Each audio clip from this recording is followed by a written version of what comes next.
fire ignites passion and creativity. Free your imagination with the slim, sleek, and beautiful new Huawei P8. I've been in this business a long time. I've probably got socks older than you. You do good stuff. A Muslim comedian. There's a demand for you out there, and I will supply that demand. That sounds amazing. I thought you finished with this nonsense. I have my own life. Life is not a funny business. We are seriously going places.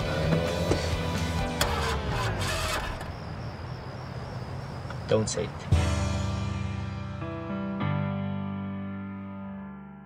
Ronnie, how has the movie industry been? Is it as glamorous as it's made out to be? I haven't seen any glamour. My parents tease me about it all the time, you know? No casting couches, no girls, no parties. No money? That too. I mean, seriously, I mean, when you look at making a movie, right? I mean, how does one start? Firstly, like, starting off with a movie, how much money do you actually need? Well, the truth of the matter is you both are creative souls. You know about writing. It doesn't require money to write. Money pays the rent and maybe buys you a laptop, but that inspiration comes from inside, from something of interest, from something personal, from something you care about, from something you believe in. It's not related to money. Lots of money doesn't make for great scripts. If you are going to try and create a career around, and we have to distinguish between films, television, and advertising, commercials, but feature films destined for cinema, if you're going to rely on it to pay your bills, you're in for a hiding second to none. And it's not an opinion, the numbers don't lie. If you look at the South African landscape, it's not pretty. Why? Maybe the films, and I say maybe because I don't want to judge anything, maybe the films aren't of good enough quality, you know, but also that is scientific. The numbers, if you look at the average ticket price of a film in the UK or America or even India, the average ticket price of a film in India is about 45 Rand. Okay, in Rand, we look at it in Rand terms. In America, even at 10 Rand to the dollar, if our ticket prices were $10 or $12, that's over 100 Rand a ticket. The average price here, when you're taking all the discounts and the schemes and all these special packages, comes to just under 30 Rand. What? That's what it comes to. If you look at your distribution reports, which comes out every Monday for all the different films, the average price, even though some movie prices are 60 bucks, some cinemas are 10 bucks, it averages out at 30 bucks. So the money's in the popcorn and the confection. Well, unfortunately, I don't have a popcorn machine, so I'm kind of not winning. So, Ronnie, how do filmmakers get around this? How do they use the disruption of new technology? Can they use cheaper DSLRs? Can they find a way to bring the cost of producing a movie down so their margins go up? That is a good point. There's still going to be a basic cost. So even though technology has allowed for more cost-effective technical filmmaking and better quality filmmaking at lesser price, you still need to feed the cast, pay for the actors, get your locations, get your wardrobe. You're never going to get away from a base cost of, let's say the cheapest you can make a film is for R1 million. Okay, maybe it's a lot, maybe it's a little. In filmmaking terms, globally, it's considered not even low budget, that's like student budget. But let's say for R1 million, and you can. We made a film once for R2 million. It looks technically fantastic. Didn't work. There's still going to be a base cost. Then the real cost, and you guys know, what's the hardest part of a film, a book, a magazine, a new website? It's the marketing. No, but I get where you're coming from. The marketing, that can cost 10 times more than the film. Yeah. And if you don't have the leverage or the cash or the connections or the help, just the help from Joe Public. But Ronnie, I get where you're coming from. But if you say that, if you use the business model of Nollywood and Bollywood for that example, you know, they've had this massive disruption. Everybody's producing movies, they're not the greatest quality.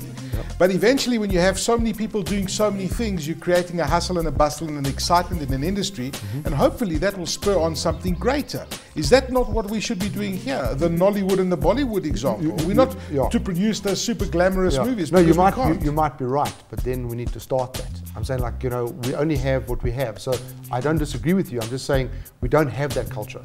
So until we have the Nollywood, which is low budget, the films are under R1 million, shot on VHS, for example, and they are mainly on DVD. You know, our DVD industry is kind of on its way out.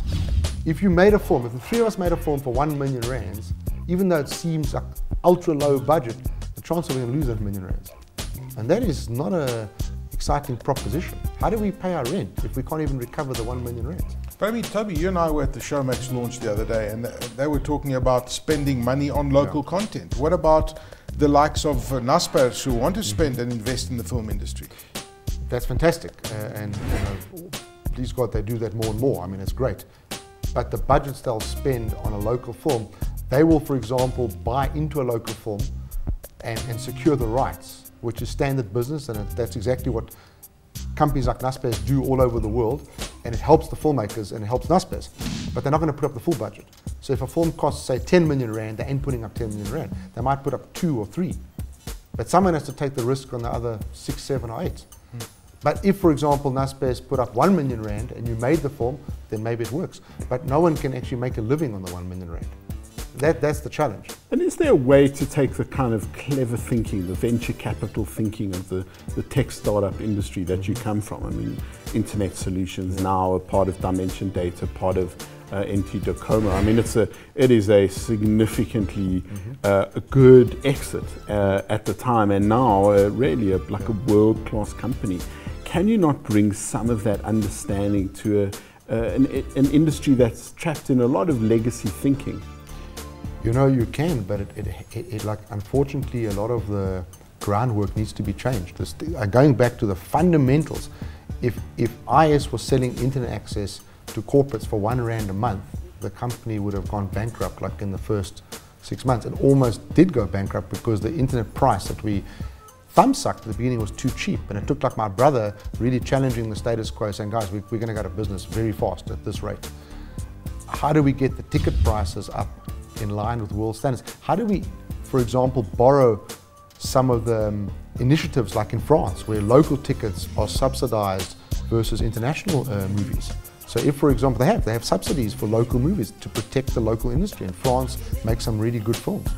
If, for example, there was an incentive to go to local film and save 30% on the ticket, there is no quotas on films or subsidies or special programs to try and boost local cinema attendances. But we could borrow some of those things, but I'm saying these are fundamental changes that have to happen that I have tried and lobbied in my own capacity, but nobody wanted to listen.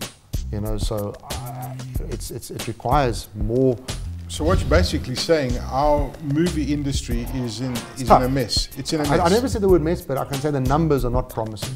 Material, for example, me and Robert had the discussion, did about just under 400,000 tickets. Now that, even in English terms, for an indie film, is pretty decent. If you do 400,000 tickets in England at an average price of 10 or 12 pounds, and the budget is tight, you're going to recover your budget.